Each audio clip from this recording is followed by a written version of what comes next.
सुदूरपश्चिम प्रदेशमा स्थानीय तहमा कार्य जुन जग्गा कर्मचारी साथीहरू हुनुहुन्छ जुन स्थानीय सेवा ऐन चाँडोभन्दा चाँडो जारी गर्नु पर्यो भनेर तपाईँहरू यो आन्दोलनमा हुनुहुन्छ। सर्वप्रथम मेरो व्यक्तिगत तर्फबाट र परशुराम नगरपालिकाको तर्फबाट यो आन्दोलनमा एकता प्रकट गर्न चाहन्छु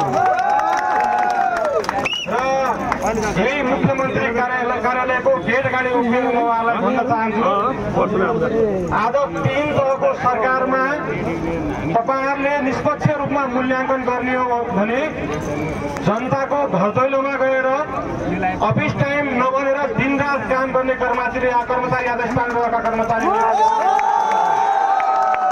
र म तपाईलाई आग्रह गर्न चाहन्छु, यो तपाईका विरुद्ध गरिएको आन्दोलन होइन र यहाँका मुख्यमन्त्री लगायत सम्पूर्ण मान्यहरूलाई मेरो अनुरोध छ, तपाईहरुले लाउने कालो चस्मा फेरेर यहाँ बाहिर यहाँ उहाँसँग कुरा गर्नुस्।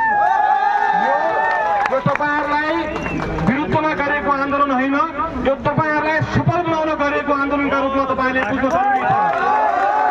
पश्चिम प्रदेश सरकार हाम्रो पनि मान्यता छ, हामी पनि यही भूमिका जनप्रतिनिधि हौं, यी सबै कर्मचारी यही भूमिका कार्यरत कर्मचारी हुन्।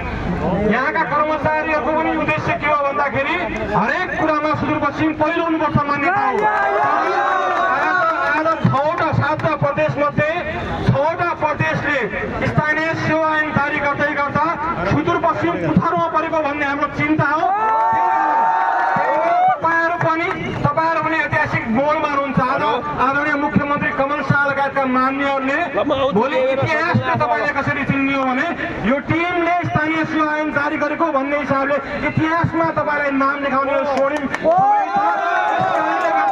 उहाँहरू लगायत हामी सबैको माग के हो भन्दाखेरि यो मौका तपाईहरु नचुकाउनुस्, तपाईहरु चाँडोभन्दा चाँडो आएर यो ऐन जारी गर्ने गरी यहाँका आन्दोलनमा रहेका साथीहरूलाई बोलाएर वार्ताका माध्यमबाट उहाँहरूलाई उच्च मनोबलका साथ काममा पठाउने वातावरण सृजना गर्नुस् भन्ने कुरा मेरो तपाईलाई आग्रह छ।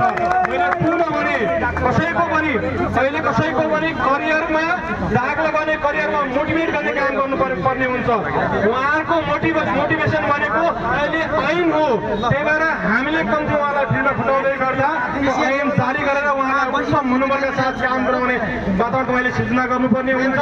मैले भनिसकेँ, कसैको पनि प्रोफेसनल करियरमा दाग लगाउने काम, उहाँको करियरमा मोटिभेसन कमाउने काम हामीहरूले गर्नुपर्ने हुँदैन। त्यो तत्काल तपाईँले ऐन जारी गर्नुहोस्, उहाँहरूलाई उच्च मनोबलका साथ फिल्डमा खटाउने काम वातावरण तपाईँले सृजना गर्नुहोस् भन्ने म उहाँलाई जानकारी गराउन चाहन्छु।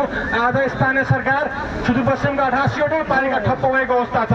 यो अहिले अन्तिम अवस्थामा छौँ, हामी यो आर्थिक वर्षको अन्तिम अवस्थामा पुगिरहेका छौँ। जनताले शास्ति भोगिरहनु परिरहेको छ र उहाँहरूलाई पनि रहरले यहाँ आउनुभएको होइन, यो घाम पानीमा उभिएर रहरले उहाँहरू आन्दोलनमा आउनुभएको होइन, उहाँहरू बाध्यताले आउनुभएको। त्यस कारणले गर्दा तपाईहरुले उहाँको बाध्यता बुझेर आज उहाँहरू मात्रै हुनुहुन्छ। तपाईले चाँडोभन्दा चाँडो ऐन जारी गर्नु भएन भने भोलि जनप्रतिनिधि जनताहरू सबै तपाईँलाई जानकारी गराउँछ।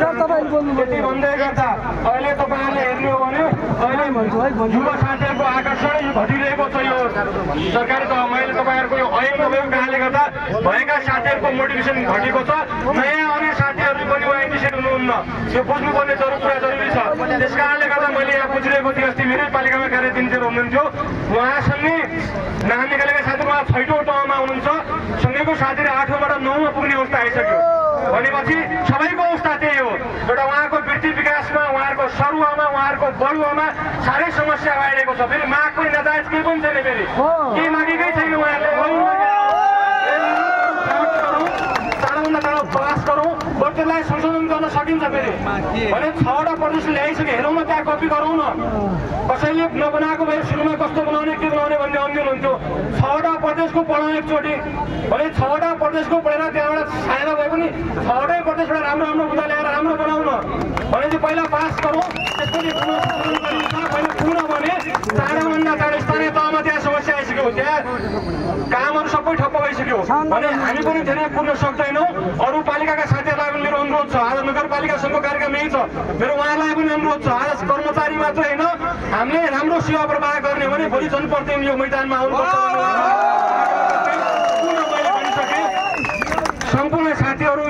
यो गरिब रहर कसैलाई पनि छैन। हेर्नुहोस्, यो गरिबीमा, यो पानीमा यहाँ सरकारी कार्यालयको अगाडि, मुख्यमन्त्री कार्यालय अगाडि उभिएर आफ्ना कामलाई थाती राखेर कसैलाई पनि रहरले कसैले गरेकै नै हो। त्यही उहाँहरूको बाध्यता छ, तपाईँहरूले बुझिदिनुलाई भन्ने पुनः आग्रह गर्दै मैले भनिसकेँ।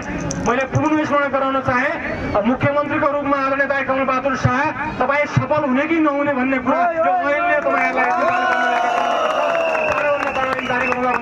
अनुरोध गर्दै मैले भनिसकेँ। म पूर्ण रूपमा यो आन्दोलनप्रति प्रतिबद्ध रहेको तपाईँलाई जानकारी गर्दै